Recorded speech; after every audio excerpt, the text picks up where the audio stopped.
വിദ്യാർത്ഥികളുടെ പ്രത്യേക ശ്രദ്ധയ്ക്ക് പല വിദ്യാർത്ഥികളും ചോദിക്കുന്നൊരു കാര്യമാണ് അടുത്ത മാസം തുടങ്ങാൻ പോകുന്ന 6ാം സെമസ്റ്റർ പരീക്ഷകൾ എങ്ങനെ ജയിക്കുമെന്ന്. ഫസ്റ്റ് ഓഫ് ഓൾ നിങ്ങളുടെ കയ്യിൽ വേണ്ടത് സിലബസും അതിനു വേണ്ട നോട്ട്സും തന്നെയാണ്. ഈ നോട്ട്സിൻ്റെ കാര്യം പറയുമ്പോൾ പല വിധത്തിൽ നമുക്കിപ്പോൾ നോട്ട്സ് കിട്ടുന്നുണ്ട്. റിസോഴ്സസ് വളരെ കൂടുതലാണ് ഈ 21st സെഞ്ച്വറിയിൽ.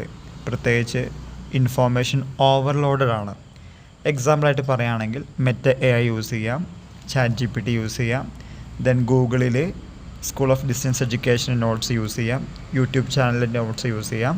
എനിക്ക് തോന്നുന്നത് നോട്ട്സിൻ്റെ കുഴപ്പമല്ല, റിസോഴ്സസ് വളരെ കൂടുതലാണ്. പക്ഷേ അതെങ്ങനെ വർക്കൗട്ട് ചെയ്ത് പേപ്പറിൽ അപ്ലിക്കബിൾ ആക്കാൻ പറ്റുന്ന കാര്യത്തിൽ പല വിദ്യാർത്ഥികളും ഫെയിലിയറാണ്.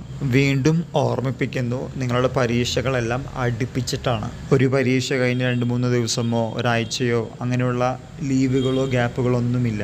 അതുകൊണ്ട് വേണ്ട രീതിയിൽ സിലബസ്, നോട്ട്സ് ഒക്കെ സെറ്റാക്കി വെച്ച് കഴിഞ്ഞാൽ, കളക്ട് ചെയ്ത് കഴിഞ്ഞാൽ കുറച്ചും കൂടി ആത്മവിശ്വാസം കൂടും.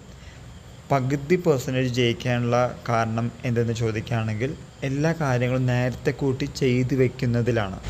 നമ്മളെപ്പോഴും പറയുന്ന കാര്യമാണ് ഡിസിപ്ലിൻഡ് ലൈഫിലാണ് വിജയം ആവർത്തിക്കുകയുള്ളൂ എന്ന്. പക്ഷേ നമുക്കൊരു ടൈം ടേബിൾ സെറ്റ് ചെയ്യാൻ വളരെയധികം ബുദ്ധിമുട്ടാണ്. ഒരു കാര്യം ശ്രദ്ധിക്കുക, 6th സെമസ്റ്റർ കൂടി കഴിഞ്ഞാൽ ഡിഗ്രിക്ക് നിങ്ങൾ ഇനി വീണ്ടും പഠിക്കേണ്ടതില്ല ജയിച്ചാൽ.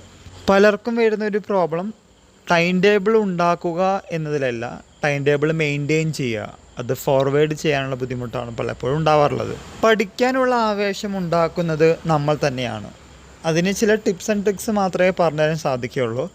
നമ്മൾ ഭക്ഷണം കഴിക്കുന്ന പോലെ രാവിലെയും ഉച്ചയ്ക്കും ഇടനേരത്തും രാത്രിയിലൊക്കെ നമ്മൾ ഭക്ഷണം കഴിക്കാറുണ്ട്. അങ്ങനെ കിട്ടുന്ന സമയത്തെല്ലാം ഭക്ഷണം കഴിക്കുന്ന നമ്മൾ കിട്ടുന്ന സമയത്ത് കുറച്ച് ഭാഗമെങ്കിലും പഠിച്ച് മുന്നോട്ട് പോയാൽ അതിൻ്റെ പ്രൊഡക്റ്റീവ്നെസ് പരീക്ഷ സമയത്ത് നിങ്ങൾക്ക് ഉറപ്പായിട്ടുണ്ടായിരിക്കും. ഓർക്കുക, സച്ച് ടൈം ടേബിൾ അല്ല നമ്മൾ പറയുന്നത്.